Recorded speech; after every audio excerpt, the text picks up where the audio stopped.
তো hey guys, welcome back to my channel. তোমরা কেমন আছো? আশা করছি তোমরা তোমাদের বাড়িতে সকলে ভালো আছো। আমিও কিন্তু বেশ ভালো আছি। সকাল হয়েছে, সবে মাত্র কিন্তু ঘুম থেকে উঠলাম। আর দেখো এখানে একটু বসেছিলাম। মানে সকালবেলা ঘুম থেকে উঠেই দেখবে সাথে সাথে কাজ করতে কিন্তু একদমই ভালো লাগে না। মনে হয় একটু বসে ঘুমের যে ঘোরটা থাকে সেটাকে একটু কাটিয়ে নিয়ে তারপরে কাজ করি। তো এখানে কিন্তু সেই জন্যই বসেছিলাম। তো যাই হোক, তোমাদেরকে জানিয়ে দিই সকালবেলায় গুড মর্নিং। এখনও কোনো কাজকর্ম হয়নি, সবে মাত্র ঘুম থেকে উঠে বসে আছি।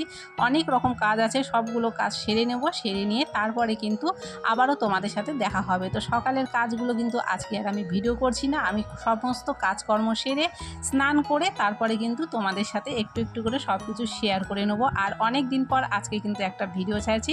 তোমরা কিন্তু অবশ্যই সাথে থেকো আর কিন্তু অবশ্যই জানিও আজকের ভিডিওটা কেমন হয়েছে।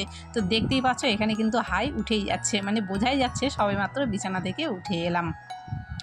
তারপরে দেখো সমস্ত রকমের যত কাজকর্ম ছিল আর কি, বাসি ঘরের যে কাজকর্মগুলো হয় সেই সমস্ত কাজকর্মগুলো সেরে স্নান করে নিয়েছি সকালবেলায়। তো সকালবেলা স্নান করার পরেই যেটা কাজ সেটা হচ্ছে পুজো করা। তুলসী তলায় চলে এলাম, পাশে ছিল শিব ঠাকুর, তাকে জল দে, তারপরে তুলসী গাছে জল দে। দেখতে পাচ্ছ কত রকম ফুল তুলে রেখেছি। এখন পুজোটা সেরে নেবো। এখানে পুজো হয়ে গেলে তারপরে কিন্তু ঘরে চলে যাব, ঘরে গিয়েও পুজোটা করে নেব।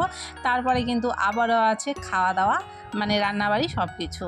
তো ঘরের পুজো টুজো সেরে নিজেকে একটু পরিষ্কার করে নিলাম, নিয়ে কিন্তু এখানে হাতের মধ্যে দেখো কাপ নিয়ে বসে পড়েছি চা খেতে। সকলকে চা দিয়ে ফেলেছি, আমি এখানে শেষে বসেছি চা নিয়ে। যেহেতু ক্যামেরার সামনে আমি বসেছি সেই জন্য আর কি আমি এখানে একাই বসেছি।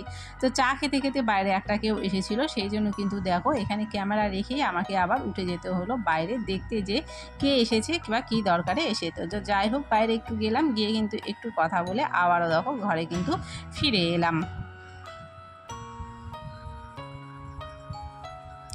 চাটা খাওয়া সেরে কিন্তু আমি সোজা চলে এলাম রান্নাঘরে। মানে আমি চাটা যখন খাচ্ছিলাম, মানে চাটা আমি নামিয়ে নিয়েছি, নামিয়ে নেওয়ার পরে গ্যাসটা আর বন্ধ করিনি, ওখানেই আমি ভাত বসিয়ে দিয়েছিলাম। তো দেখো এখানে চা খেতে খেতে তার একটু পরেই ভাত হয়ে গেছে। তো ভাতের হাঁড়িটা এখানে নামিয়ে নিচ্ছি, উপর করে দিচ্ছি, নিজের মতো মাঠটা পড়ে যাবে ততক্ষণ পর্যন্ত আমি কিন্তু রান্না করব।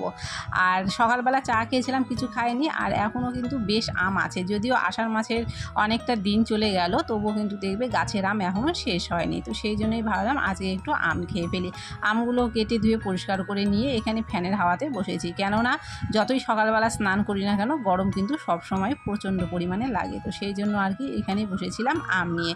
তো কয়েকটা আম এখানে কেটে নিয়েছি, আমটা খেয়ে নিয়ে তারপরে কিন্তু চলে যাব আবারও রান্না করতে, কেননা রান্না কিন্তু এখনও আমার বাকি আছে, কোনো কিছুই রান্না কিন্তু হয়নি।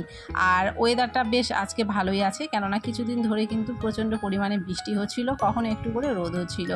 আর তারপরে কিন্তু আবার যখন রোদ হচ্ছে খুবই ভালো রোদ হচ্ছে, আবার যখন বৃষ্টি হচ্ছে মানে প্রচণ্ড পরিমাণে বৃষ্টি হচ্ছে। মানে এখনকার ওয়েদারটা ঠিক কিন্তু এইরকম যাচ্ছে।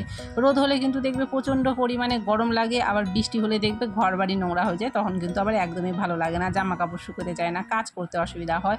তো যাই হোক, এই আর কি নিয়ে চলতে হচ্ছে। এখানে দেখো রান্না বলতে এটা করেছিলাম শাক ভাজা, অন্যান্য রান্না করেছিলাম, আজকে ডাল রান্না করেছিলাম, পটলের তরকারি, শাক ভাজা, ডিম অমলেট, এগুলো সব করেছিলাম। তো রান্না বান্না হয়ে যাওয়ার পরে সোজা গ্যাসটাকে পরিষ্কার করে ফেলছি। কড়াই, ওভেন, যত বাসন টাসন ছিল সব কলপারে নামিয়ে রেখে সোজা চলে এলাম গ্যাসটাকে মুছে নিতে। সাথে সাথে গ্যাসটাকে মুছে নিলে পরে কিন্তু দেখবে পরিষ্কার গ্যাসে কাজ করতে ভালো লাগে না। গ্যাসটা নোংরা বা এঁটো হয়ে থাকলে কিন্তু দেখবে ওই গ্যাসের মধ্যে আর কোনো কাজ করতে কিন্তু ভালো লাগে না।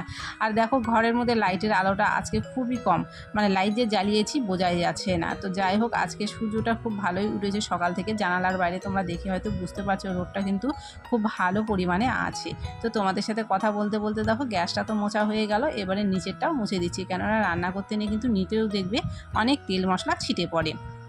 আর এখানে কিন্তু দেখো সবজি কেটে রেখেছিলাম, যে বললাম শাক রান্না করেছি, দেখো শাকের ডাটা পাতা সব পড়ে আছে, আর সবজিগুলো গুছিয়ে রাখা হয়নি, নিচেই ছিল। তো গ্যাসটা মুছে নেওয়ার পরে এখন সবজিগুলোকে একটু গুছিয়ে নিচ্ছি। সবজিগুলো গোছানো হয়ে গেলে তারপরে কিন্তু সবজির খোসাগুলো উঠিয়ে ফেলে দেবো, দিয়ে কিন্তু ঘরটাকে মুছে নেব।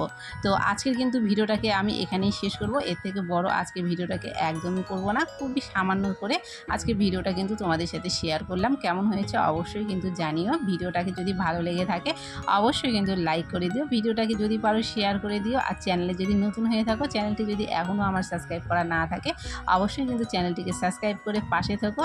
আর প্রতিদিন কিন্তু ভিডিও যদিও ছাড়া হয় না, তবে আমি প্রতিদিন কিন্তু রিলস ভিডিও অবশ্যই আপলোড করি, তোমরা কিন্তু ভিডিওগুলো অবশ্যই দেখে নিতে পারো।